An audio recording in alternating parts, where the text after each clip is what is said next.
Hi and welcome to CBN4's Primetime News Package for today. I'm your presenter, Alian Christopher. First up, Dominica recently welcomed the MV Mein Schiff 3 of TUI Cruises to its shores. The ship brought well over 2,000 passengers to the nature isle of the Caribbean. This was the first major cruise call to Dominica and the first call to the Roseau cruise ship berth post-Hurricane Maria. Dominica's ability to welcome visitors to the island after the level of devastation experienced just over 4 months ago has been described as an incredible achievement and has instilled much hope among the citizens and stakeholders within the tourism sector. The passengers too also expressed feelings of satisfaction in having contributed towards the economic and rebuilding efforts of this destination, Dominica. A brief ceremony to include presentation of a plaque by the Honorable Minister of Tourism, Robert Tong, to the ship's captain and staff in appreciation for the first post-Maria call to Dominica also formed part of the day's activity. The MV Mein Schiff 3 is expected to make 5 additional calls to the island during the 2017-2018 cruise season. And the government of Dominica, through the Ministry of Tourism and Urban Renewal, has invested over $3 million on restoration of access, rehabilitation and upgrading of sites and cleanup of the debris post-Hurricane Maria, with support from the Ministry of Public Works and Ports, Forestry and Parks and Wildlife Division, National Employment Program, Dominica Solid Waste Corporation, and many other stakeholders in the public and private sector. The destination was prepared to welcome visitors across the island at various natural sites. For that reason, Marisa Stedman visited Loda, a popular tourism destination, to give a post-Maria report on works being done. As the sign indicates, welcome to T2 Gorge. Dominica welcomed its very first cruise arrival as of Sunday. So it comes as a valid question to ask, how are our natural sites after the passage of Hurricane Maria? Have they been prepared to accommodate the cruise arrivals? And it appears that it certainly has. The T2 Gorge, best known as Little Throat in Creole, is at the entrance of Dominica's most popular boiling lake. Dominica has the second largest boiling lake in the world, and the boiling lake is considered one of our most popular tourist attraction sites in Dominica. Having said that, the T2 Gorge welcomes annually many tourists as a result of the cruise arrivals. The T2 Gorge is combined of basins of rooms of water that tourists can swim at least up to 5 minutes through those rooms. There's a strong current present here, and persons are strongly advised that if they are not good swimmers, do not attempt the swim. Again, we've been told by one resident who lives in Loda, while the trek at the boiling lake is accessible, it may be a little longer since the road has had to be diverted due to numerous landslides. But it has been confirmed that boiling lake is accessible and safe for tourist sighting. En route to the Freshwater Lake, CBN4, we felt obliged to take a quick stop here to show you this. A landslide that must have occurred as a result of Hurricane Maria that is well over 300 feet in height. And that landslide completely eroded and placed much of the fallen rocks on the roadside. And if you look beneath the road that is in the heights of Loda, we have noticed numerous landslides. Since landslides have now been presenting quite a challenge, just as what has just occurred in Silver Lake, it should come to no surprise that communities such as Loda are also subject to landslides as well. Surprised that the community of Loda is sometimes referred to as the water capital of Dominica. Just look at the abundance of water behind me here at the Freshwater Lake. I can literally feel the chill up my spine as we speak. And we're speaking about elevations well over 3,000 feet in the community of Loda in the Mont Trois-Pitons National Park. Well over 17,000 hectares of land protected by the government of Dominica. Natural tourist attraction site. Now, we visited the boiling lake, which is said to be accessible, but the freshwater lake looks as normal. It appears that Hurricane Maria did little devastation to this natural resource. Of course, we did notice a few men on site constructing the buildings that is said to be in need of some renovation and repair, but as for the natural site itself, it seems to be in good standing order. Now, Dominica is particularly known for being an island that is great for hiking, and that is why the Boiling Lake is considered our most popular trail. It's our most advanced trail. But as for the Freshwater Lake, it particularly accommodates persons who come here just for the view, to enjoy the relaxed atmosphere and to paddle on the abundance of water. No swimming permitted at the Freshwater Lake. Simply, persons are encouraged to enjoy the natural ambience.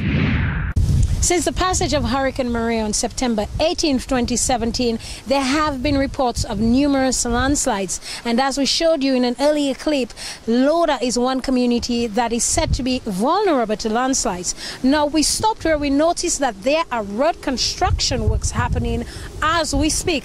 That is to create a new access area for commuters who travel on this road to Loda.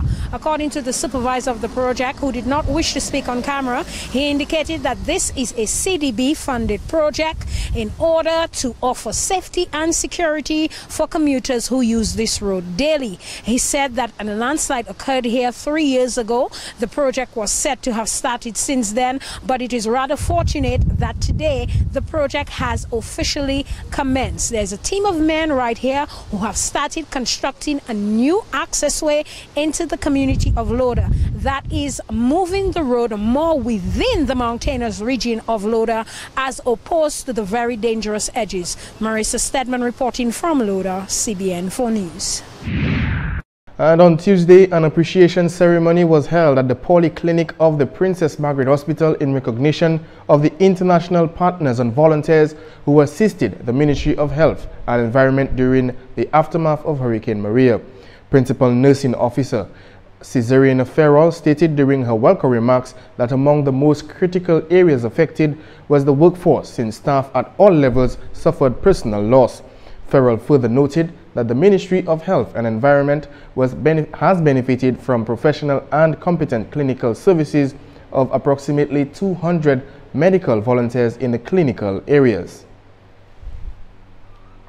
These volunteers were ready and willing to serve wherever the need was, conducting mobile clinics in very remote areas, despite the challenges of road infrastructure, transportation, and limited accommodation. Although most of these volunteer medical teams have left our shores, we do recognize the invaluable humanitarian services provided. This afternoon, we are here to recognize volunteers from 6 organizations who have contributed to the delivery of our healthcare services and who will be saying goodbye, as well as volunteers who have arrived to serve at the Princess Margaret Hospital during the next month. Meantime, Permanent Secretary in the Ministry of Health, Davis Leighton, represented the Minister for Health, Dr. Kenneth Daru, at the ceremony. Leighton noted that the Ministry of Health and Environment is indeed grateful to have the opportunity to officially salute a few of the many partners who supported the ministry during what he described as one of the most challenging moments in our history, Hurricane Maria. The impact of Hurricane Maria at the level of primary and secondary care posed a major challenge, as several components of our health system were seriously compromised.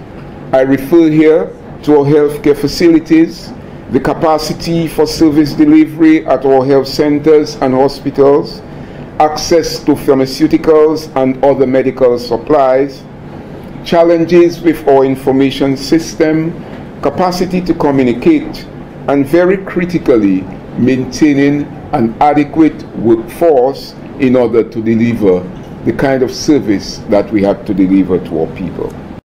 Later further noted that to date, due to commitments and resilience of the staff and the support of the many partners who provided voluntary services, the Ministry of Health and Environment was able to maintain a level of healthcare service which has spared the population from serious public health events.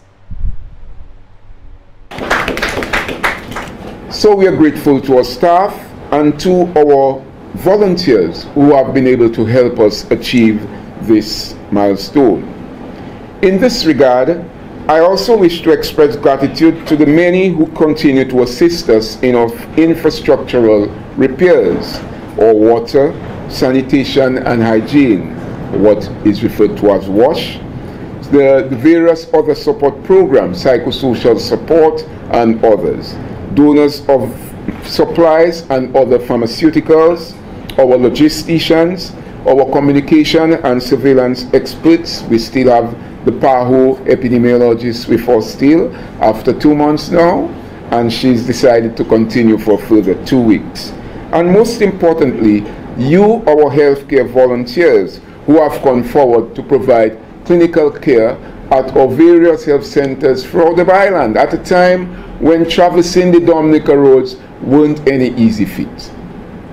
Those of you who were there the day after, you know, and even 2 weeks after, I'm sure you will recall those times. So indeed, special recognition was given to acting ward sister at the Accident and Emergency Department of the Princess Margaret Hospital, Bernadette John. And stay tuned for more news coming up right after this break.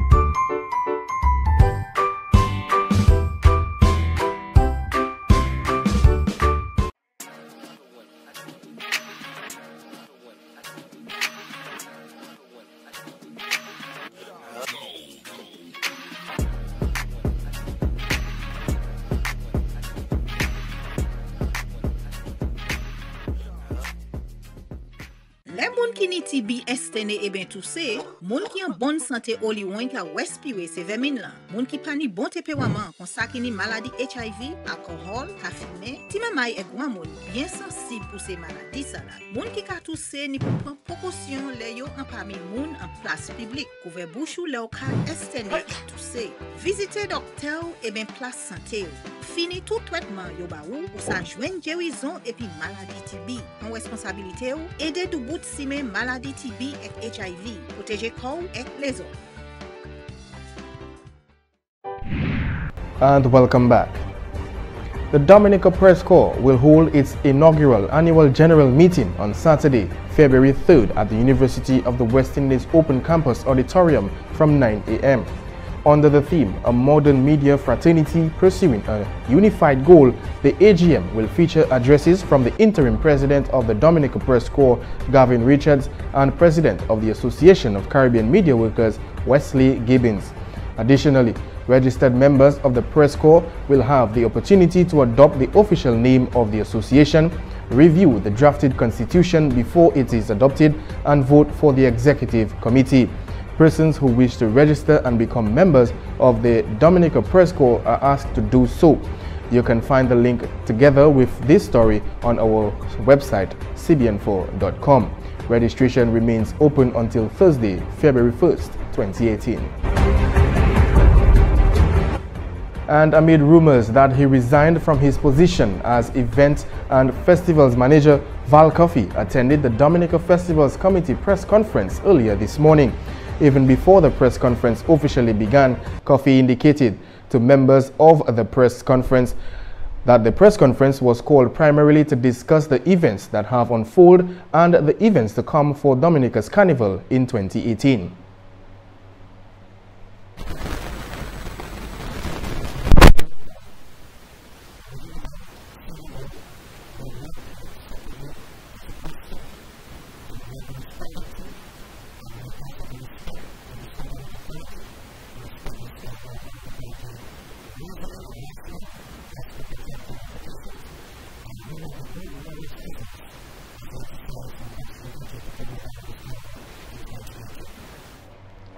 When questioned about what changes he would recommend in moving forward, Coffey had this short remark.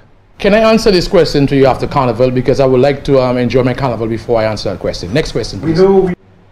Kofi again gave an indirect answer to another reporter who asked about him being part of the DFC right through to World Creole Music Festival 2018. God in his infinite wisdom determines our future. And I have every faith and every belief in my life that I am unstoppable because I run the race to win. So wherever the good Lord lands me, I'll be on my feet. And because who Jah bless, no man curse. Thank you very much. God bless you all. And meantime, the Dominica Festivals Committee has announced a number of activities leading up to Carnival 2018 Mass Dominic celebrations. The event and festivals manager of the Dominica Festivals Committee, Val Coffey, stated that on Friday, the Festivals Committee will be hosting Carnival Movie Night on the Dame Eugenia Charles Boulevard, Bayfront.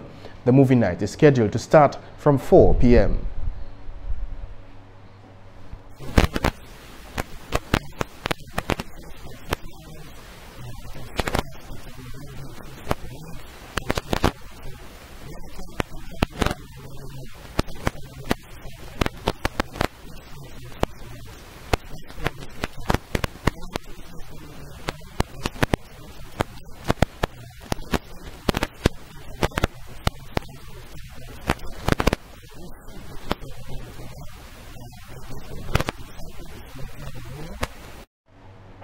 The traditional Carnival Old Mass Festival, coordinated by the Division of Culture, is another activity scheduled to take place here in Dominica. The board of the Discover Dominica Authority through Dominica Festivals Committee contributed 7,500 EC dollars to its sister agency in the Cultural Division.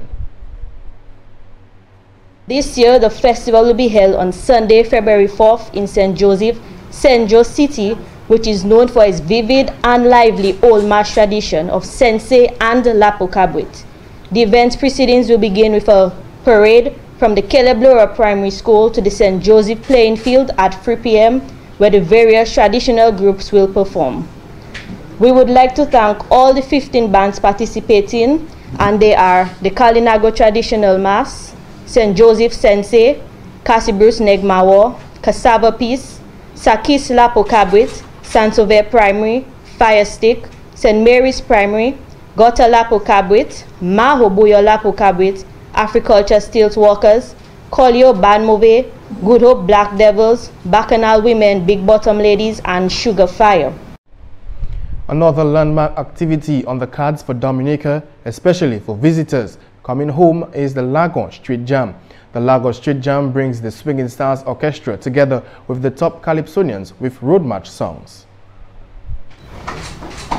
As usual, we think it will be very big. We usually get over 5,000 people. And this year, because of the situation, it will start earlier without the shadow of a doubt, and we may just get more people. I'm looking forward to it, and I'm sure everyone else is looking forward to it. Also, we have on the Wednesday before Carnival, last 2 days after that, we have Monarch of the Tent, and last year it was massive. This year, again, we think it will be bigger, because I think there's quite a few Dominicans from the diaspora that will be coming. They want to see what has happened to the country, etc. So that should be massive, though. And in light of the Carnival Monday and Tuesday, the Dominica Festivals Committee contracted the first Serenade Band along with a number of hi-fis that will be on show. For Tuesday, hi-fis will also be on show together with the Swinging Stars Orchestra. And earlier today, the sports division commenced its third competition since the passage of Hurricane Maria with the Secondary Schools Volleyball Championship at 3 venues. At St. Joseph, the Northeast Comprehensive School took on the Isaiah Thomas Secondary School in the girls and boys division. At Granby, the Pierre Charles Secondary School took on the girls from the Wesley High School, while the PSS boys, they challenged the boys from the Dominica State College. Cassibrus Secondary School and the Dominica Grammar School squared off at Cassibrus in both the girls and the boys division. Further reports on the match results will be given in a subsequent newscast. With that, we come to the end of today's Primetime News Package. On behalf of the entire CBN4 team, I am Alan Christopher saying thank you for watching.